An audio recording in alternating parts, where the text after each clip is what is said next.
Hello दोस्तों, welcome to Pathfinder for NEET JRF. तो दोस्तों, हमारी 5 मिनट कॉन्सेप्ट क्लियर सीरीज को आज कंटिन्यू करते हैं और आज का हमारा टॉपिक रहने वाला है आपके लिए फूड चेन, यानी कि खाद्य श्रृंखला क्या होती है, किस किस तरह से यह आपके घास क्षेत्र में या फिर आपके सागरीय क्षेत्र में या फिर समुद्री बायोम में किस प्रकार से श्रृंखला पाई जाती है, इसके बारे में हम आज डिटेल से चर्चा करेंगे। उससे पहले दोस्तों, पाथफाइंडर लर्निंग ऐप के ऊपर जाकर आप सभी कोर्सेज का फ़ायदा उठा सकते हैं, जिसमें आपके लिए ज्योग्राफी सब्जेक्ट के लिए नीट जीआरएफ प्लस सेट का कोर्स है, आरपीएससी स्कूल व्याख्याता का कोर्स है, साथ में आपके लिए लेब असिस्टेंट का कोर्स है और इसी में आपके लिए असिस्टेंट प्रोफेसर का कोर्स भी अवेलेबल है, जिसमें आपको दोनों मोड में यानी कि आपकी ऑफलाइन प्लस ऑनलाइन दोनों मोड में आपको क्लासेस अवेलेबल है। साथ में आपको टेस्ट सीरीज भी दी जाएगी, जिसमें आपके unit wise, topic wise plus full test यहाँ पर रखे गए हैं। अगर नोट्स की बात की जाए तो दोस्तों, आपको बुकलेट फॉर्म में यहाँ पर नोट्स दिए जाएंगे, जिनको आप डिलीवरी यानी कि होम डिलीवरी के माध्यम से भी आप मंगवा सकते हैं। और अगर क्लासेस के शेड्यूल की बात की जाए तो ये आपका क्लासेस का डेली शेड्यूल रहने वाला है, जिसमें आपकी पेपर 1 प्लस पेपर 2 दोनों की क्लासेस आपको अवेलेबल हैं। और अधिक अगर आपको जानकारी चाहिए तो आप पाथफाइंडर लर्निंग ऐप के ऊपर जाकर भी आप अच्छे से जानकारी ले सकते हैं और Pathfinder for NEET JRF channel को सब्सक्राइब कर लीजिए और जिसमें आपको पिछली जो प्रीवियस क्लासेस हो चुकी है उनकी आपकी प्लेलिस्ट भी मिल जाएगी। तो चलिए दोस्तों, बात करते हैं हमारी खाद्य श्रृंखला या फूड चेन के बारे में। क्या बात करते हैं, तो अगर पारितंत्र या इकोसिस्टम की बात की जाए तो एक इकोसिस्टम में अनेक जीव जंतु होते हैं, जो कि एक जीव से दूसरे जीव में, अपन ने पोषण स्तर की बात की थी, यानी कि आपके जो ट्रॉफिक स्तर होते हैं, आपके पोषण स्तर होते हैं, यानी कि आपके सबसे पहले तो क्या होते हैं, उत्पादक होते हैं, फिर उत्पादकों को कौन उपभोक्ता के द्वारा उपभोग किया जाएगा, उसके बाद में द्वितीयक उपभोक्ता होते हैं, तृतीयक उपभोक्ता होते हैं और चतुर्थक उपभोक्ता होते हैं। इस प्रकार से शाकाहारी से मांसाहारी के बीच में ये एक चेन चलती रहती है। अब ये किस प्रकार से चेन चलती है, इसके बारे में अपने को पढ़ना है। तो पारिस्थितिकी तंत्र के भीतर विभिन्न जीवों में पोषण स्तर के माध्यम से संबंध होता है, अर्थात प्रत्येक जीव किसी अन्य जीव का भोजन बन जाता है। एक दूसरे को खाने वाले जीवों का अनुक्रमण यानी कि सक्सेशन ही एक यानी कि अवस्था, सक्सेशन यानी कि अनुक्रमण का अर्थ होता है दोस्तों अवस्था, एक अवस्था से दूसरे अवस्था में चेंज होना। तो इस प्रकार से एक पोषण स्तर से दूसरे पोषण स्तर का अनुक्रमण ही एक खाद्य श्रृंखला बनाता है।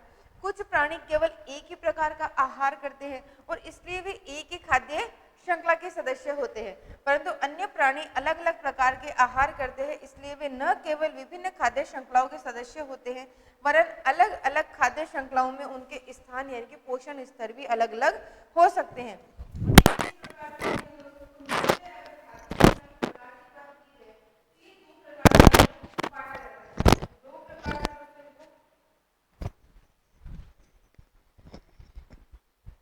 दो प्रकार से इनको किस तरह से बांटा जा सकता है, तो एक तो हो जाता है दोस्तों आपका चारण खाद्य श्रृंखला, यानी कि इसको ग्रेजिंग फूड चेन के नाम से भी जाना जाता है।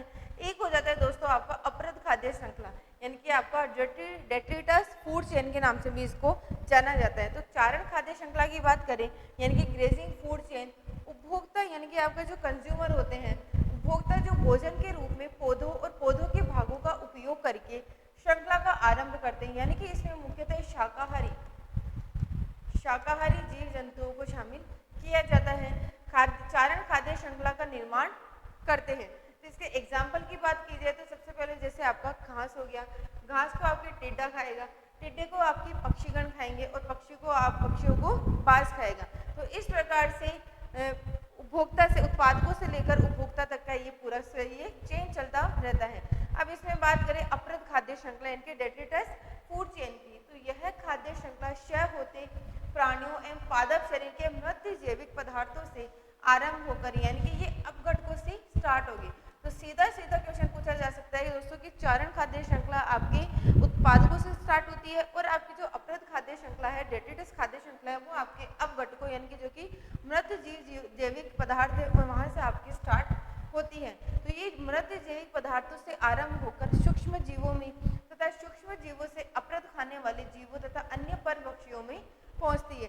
जैसे कि आपका जो कचरा हो गया, कचरे को आपके स्पिंकटेल खाएंगे यानी कि आपके कीट, फिर कीट से आपको कीटों को आपकी छोटी मकड़ियां खाएगी, फिर एक उथले समुद्र के जीवों के समुदाय में संपूर्ण ऊर्जा का लगभग 80% भाग अपृत खाद्य श्रृंखला में ही प्रवाहित होता है। तो ये हो जाती है आपकी दोस्तों डेट्रिटस फूड चेन और आपकी ग्रेजिंग फूड चेन। अब बात करें खाद्य श्रृंखला का पैटर्न क्या होता है? तो खाद्य श्रृंखला के पैटर्न की बात करें तो एक तो चारागाह बायोम होता है, एक आपका समुद्री बायोम या तालाब बायोम होता है और एक आपका सागरीय बायोम होता है। तो सबसे पहले अगर बात करें दोस्तों आपके चारागाह बायोम की, तो चारागाह बायोम में इस प्रकार से आपके पोषण स्तर होते हैं जिनमें आपके सबसे उत्पादक होते हैं, फिर आपके उपभोक्ता होते हैं, फिर द्वितीय उपभोक्ता होते हैं, फिर तृतीय उपभोक्ता होते हैं और लास्ट में आपके चतुर्थ उपभोक्ता होते हैं जो कि सर्वाहारी में शामिल किए जाते हैं। अब चारागाह बायोम की बात करें तो इसमें सबसे पहले तो घास होता है दोस्तों, यानी कि आपका चारण खाद्य श्रृंखला भी इसको बोल सकते हैं। तो इसमें सबसे पहले घास होगा, घास को आपके टिड्डा खाएगा, टिड्डे को दोस्तों चूहा खाएगा और चूहे को दोस्तों सांप खाएगा और सांप को भी दोस्तों खाने वाला आपका बाज हो जाता है। तो आपके प्राथमिक उत्पादक हो गया घास, इसके अलावा प्राथमिक उपभोक्ता हो गया आपके टिड्डा, द्वितीय उपभोक्ता हो गया आपके चूहा, तृतीय उपभोक्ता हो गया आपके सांप और चतुर्थ उपभोक्ता में आपके बाज को शामिल किया जाता है। इसी प्रकार से अब तालाब बायोम की बात की जाए, यानी कि चारागाह बायोम अलग होगा और तालाब बायोम इसमें अलग होगा। तो यहाँ पर सबसे पहले तो आपके दोस्तों शैवाल हो जाते हैं, यानी कि उत्पादकों के तौर पर शैवाल हो गए। अब इन शैवालों को मच्छर लार्वा खाएगा, इन मच्छर लार्वा को दोस्तों ड्रैगन फ्लाई लार्वा खाएगा। इसके बाद में इन ड्रैगन फ्लाई लार्वा को मछली खाएगी और मछली को रेको नामक जीव यहाँ पर उपभोग करेगा। अब सागर बायोम की बात करें तो सागर बायोम में सबसे पहले दोस्तों आपके फाइटोप्लैंक्टन होते हैं, यानी कि पादप प्लवक होते हैं, फिर आपके जूप्लैंक्टन होते हैं यानी कि प्राणीमंद प्लवक होते हैं, फिर जूप्लैंक्टन को आपकी मछलियाँ खाएगी, मछलियों को आपकी सील मछली खाएगी और शील मछली को भी सबसे बड़ी सफेद शार्क यहाँ पर आपको खाने को मिलेगी। तो ये होता है आपकी खाद्य श्रृंखला का पैटर्न, यानी कि आपका पूरा किस प्रकार से ये प्रतिरूप पाया जाता है चारागाह बायोम में, सागरीय बायोम में और तालाब बायोम में।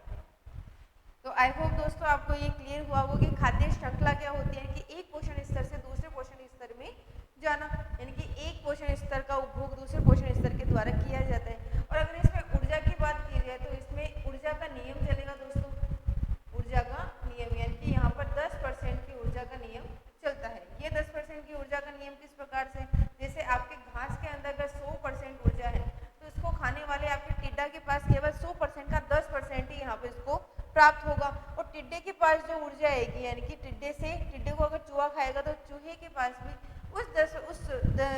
जितनी भी आपकी % मिलेगी इसको, उसका 10% इसको प्राप्त होगा। तो इस प्रकार से जाते जाते आपकी चतुर्थ उपभोक्ता तक ऊर्जा का स्तर भी या फिर ऊर्जा का ह्रास भी होता रहता है। तो चलिए दोस्तों मिलते हैं हम नेक्स्ट टॉपिक के साथ नेक्स्ट क्लास में। तब तक आप इसी तरह pathfinder for net GRF channel के साथ में जुड़ते रहिए और पाथफाइंडर लर्निंग ऐप को डाउनलोड कीजिए। धन्यवाद दोस्तों।